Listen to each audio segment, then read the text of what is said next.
일터 소명 이야기 묵상 크리스천 직업인의 일터 윤리 모은 영상입니다. 미국 비즈니스계에서는 1990년대 10년 동안 윤리 경영의 붐이 한 차례 허리케인처럼 휩쓸고 지나갔습니다. 그런 와중에도 보란듯이 앨런 스캔들과 같은 엄청난 사건이 터진 것을 보면 기업의 경영활동 자체와 업무 처리를 윤리적으로 해야 하는 윤리 경영을 위해 더 노력해야 합니다. 오히려 윤리 경영을 표방하기 전인 1982년에 있었던 한 사건이 더욱 의미 있는 윤리 경영의 표본을 보여줍니다. 이른바 타이레놀 사건입니다. 타이레놀 제조업체 존슨앤존슨사는 1982년 9월에 한 남자가 타이레놀 캡슐에 청산가리를 넣어 7명의 사망자가 발생했을 때 어려운 결정에 직면했습니다. 타이레놀의 위험이 전국적인지 증거가 나올 때까지 기다리나 아니면 손실을 감수하고 모든 제품을 즉각 회수할 것인가 고민했습니다. 이때 CEO 제임스 버크는 고객에 대한 책임이 최우선이다라는 회사의 모토에 따라 범인 검거에 현상금을 걸고 타이레놀 캡슐을 알약으로 바꾸어 준다고 홍보했습니다. 고객들에게 응급 상황이 발생했을 경우 즉각 의사들과 연결될 수 있게 하고 고객의 모든 질문은 무료 전화로 상담받을 수 있게 조치했습니다. 제품 포장 디자인을 새로 하고 3,100만 개의 캡슐을 회수했습니다. 3개월 동안에 마치 전쟁과도 같은 단호하고 신속한 조치로 신뢰를 회복하게 되었습니다. God is my CEO라는 책의 추천사를 쓴 가톨릭대학교 이동현 교수의 글을 보면 일본의 사례가 나옵니다.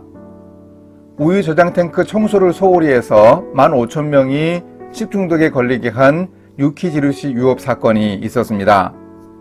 자동차의 결함을 알고도 숨겨온 미쓰비시 자동차, 원자력 발전소 부품 균열을 은폐한 도쿄전력 등 일본을 대표하는 대기업들이 정직이라는 경영의 가치를 흔들었습니다. 2010년에 도요타 자동차 대규모 리콜 사태도 정직한 품질이라는 가치를 포기하고 성과에 치중한 비윤리적 행태 때문임을 보여주었습니다. 우리나라도 2000년대 들어서 윤리 경영을 이야기하기 시작했고 여러 기업들이 기업 윤리 선언을 하기도 했습니다. 물론 윤리 선언만 한다고 하루아침에 윤리 경영이 뿌리내리기는 힘듭니다. 부단한 노력이 필요합니다.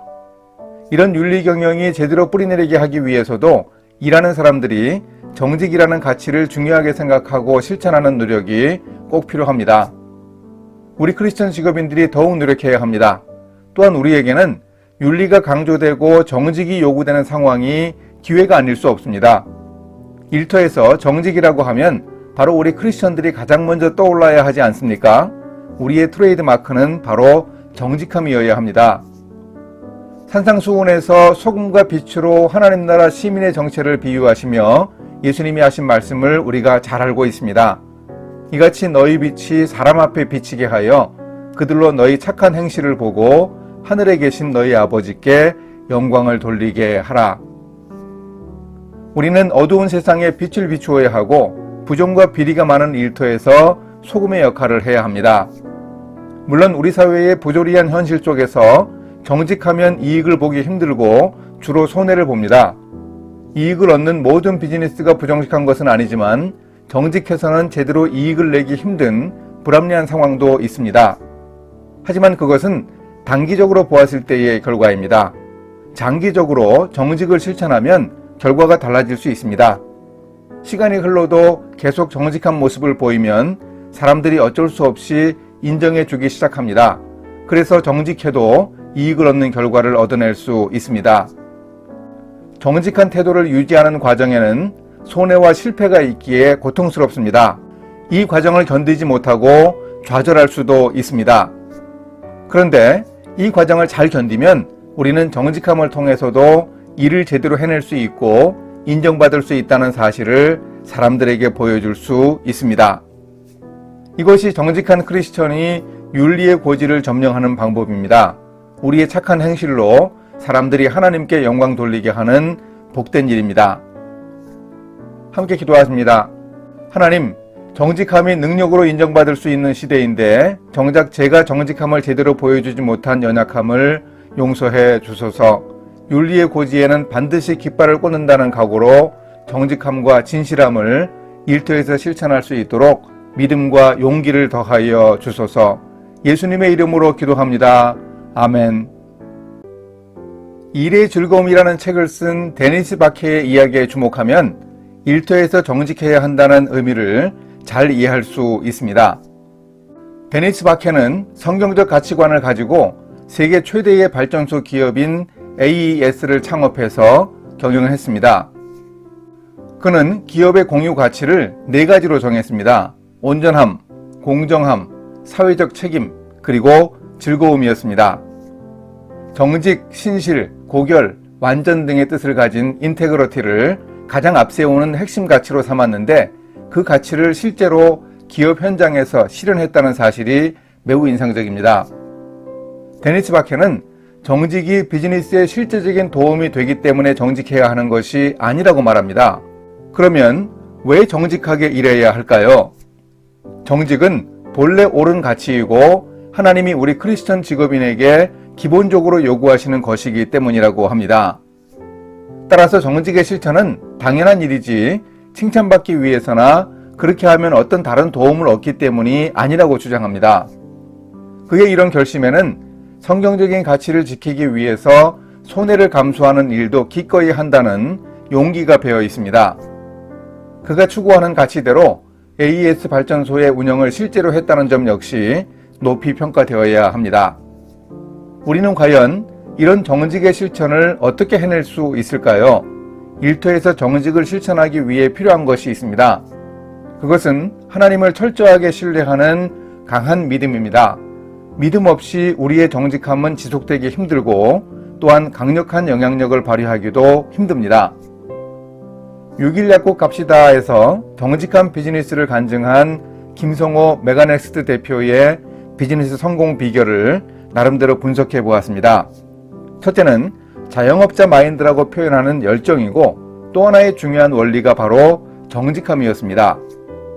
매달 25일에 월급 나오는 날을 기다리는 것이 아니라 그날 직원들에게 월급을 주기 위해 절박할 수밖에 없는 책임감과 열정이 그의 미덕이었습니다.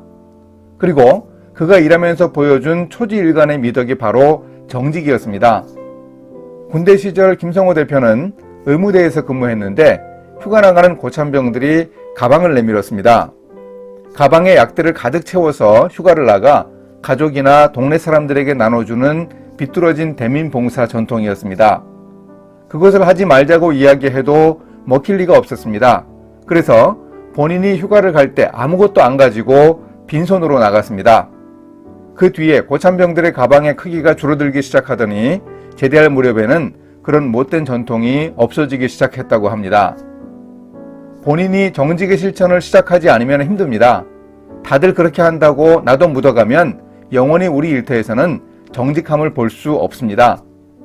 우리 일터의 이른바 관행의 이름으로 벌어지는 부조리와 부정의 모습이 얼마나 많습니까? 그 작은 일부터 우리는 나부터 시작해서 개선해 나가야 합니다.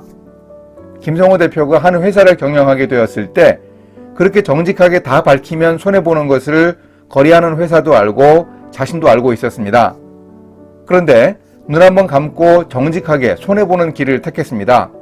두 번째 그런 일이 또 있어서 힘들었지만 결정했고 세 번째도 눈 한번 감고 계속 정직해서 결국 손해를 꽤 많이 보았습니다. 그러자 상대방 회사에서 인정해 주었습니다.